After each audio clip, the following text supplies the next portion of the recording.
Comme elle est belle, la Sainte Famille, comme il fait bon entrer dans ce foyer de charité, de tendresse et d'amour. Et je crois qu'il est bon pour nous de dépasser peut-être l'image, les images un petit peu naïves que nous avons de la Sainte Famille, pour entrer vraiment dans la réalité de ce qu'est la Sainte Famille. Il y a un très beau chant composé à la communauté qui dit « Sainte Famille de Nazareth, petite Trinité sur la terre, Jésus, Dieu sur la terre, Marie, épouse de l'Esprit, Joseph, ombre du Père, rendez-nous semblables à vous. » Et il continue « Joseph, mourant d'amour pour Marie, Marie, mourant d'amour pour Jésus, Jésus, mourant d'amour pour le monde, rendez-nous semblables à vous. » Et c'est vrai qu'on voit dans cette icône comme une circulation d'amour. Ça rappelle l'icône de la Trinité, où chacun est tourné vers l'autre dans un mouvement de don de soi. Et il nous est bon, dans cette grâce de la nativité que nous venons de vivre, de rentrer dans l'intimité de la Sainte Famille. Et je crois que nous avons, grâce à cette noble qualité de cette puissance de l'âme qu'est l'imagination, nous avons le pouvoir, grâce à notre imagination, de nous imaginer ce qu'a été la Sainte Famille, de nous imaginer surtout ces relations, cette circulation d'amour qu'il y avait dans la Sainte Famille, et à travers les regards de la Sainte Famille. Le regard de Joseph sur Marie, le regard de Marie sur Joseph, on n'y pense peut-être pas suffisamment, mais Joseph et Marie ont vécu un immense amour, un amour fort, un amour ardent, un amour tendre, un amour chaste, un amour tellement humain et aussi tellement divin. Et je crois que de plonger dans ce mystère, dans cette présence, d'entrer par la foi, d'entrer par la prière, dans la présence de la Sainte Famille, de faire mémoire dans le sens fort en hébreu, vraiment faire zarar, ce qui signifie faire mémoire, c'est quelque chose de très très fort, c'est-à-dire que on rend présent quelque chose qui vient d'ailleurs, on rend présent quelque chose qui a été vécu à une autre époque, mais en faisant mémoire, alors on le rend présent. Et en le rendant présent, on peut s'emparer de cette grâce qui nous est donnée à travers ce qui a été vécu par Marie, par Joseph, par Jésus, au sein de cette Sainte Famille, de ce foyer comme Dieu voudrait que soient tous les foyers. Ce foyer de lumière, ce foyer de tendresse, ce foyer de charité, ce foyer de paix, de joie aussi.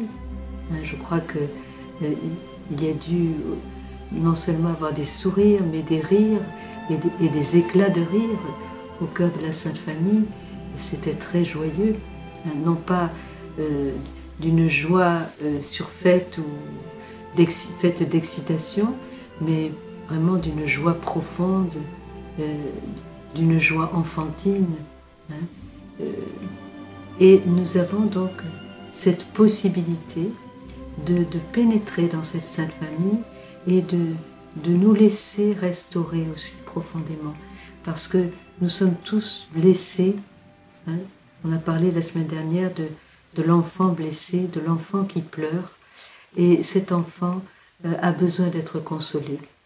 Cet enfant a besoin d'être reconnu.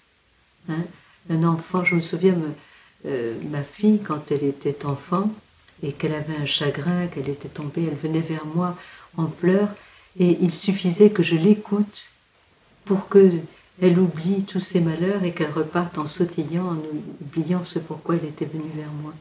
Et je crois que c'est ainsi que nous devons être, dans cette simplicité des enfants, et pour entrer dans la Sainte Famille et entrer dans cet échange de regards. Parce que nous sommes tous blessés par des mauvais regards, ou parfois par l'absence de regard. Il arrive souvent que certains disent « mais moi j'ai l'impression que mon père ne m'a jamais regardé ». Une amie me disait « j'avais l'impression quand mon père me regardait qu'il regardait à travers une vitre et qu'il regardait plus loin ». Et donc elle a eu besoin vraiment de recevoir ce regard de Dieu posé sur elle. Et Saint Joseph est là, dans son silence, le silence qui n'est pas une absence, mais qui est au contraire un silence concentré en Dieu. C'est Sainte Thérèse d'Avila qui disait « Le silence concentré en Dieu est plus puissant que les clameurs ». Et je crois que le silence de Saint Joseph était d'une grande puissance, d'une grande intensité de présence, et que son regard était d'une force extraordinaire. Alors, laissons-nous regarder par Saint Joseph, et à travers Saint Joseph, eh bien laissons-nous regarder par le Père. Laissons-nous guérir de ces blessures que nous avons par rapport à nos pères de la terre, qui ont fait ce qu'ils pouvaient, mais qui parfois ne pouvaient pas faire autrement que ce qu'ils ont fait, parce que eux-mêmes étaient blessés. Entrons aussi dans le regard de Marie. Combien de femmes sont tellement blessées dans leur relation à leur mère?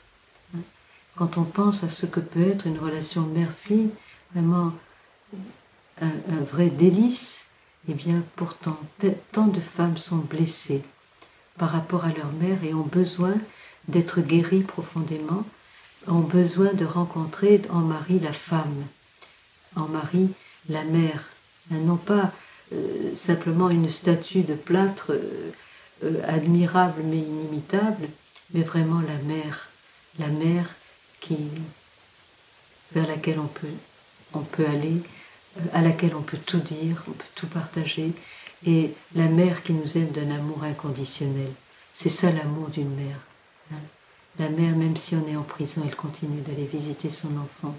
Alors, laissons-nous, profitons de ce temps de Noël, de la Nativité, pour nous laisser reconstruire, pour nous laisser visiter, pour nous laisser guérir en profondeur de toutes ces blessures de la famille, parce que ce sont les blessures les plus profondes, parce que ce sont les liens les plus intimes, ces liens de la famille qui font que la famille est parfois le lieu où nous souffrons le plus, mais aussi où nous pouvons être le plus heureux et nous pouvons vivre une véritable résurrection.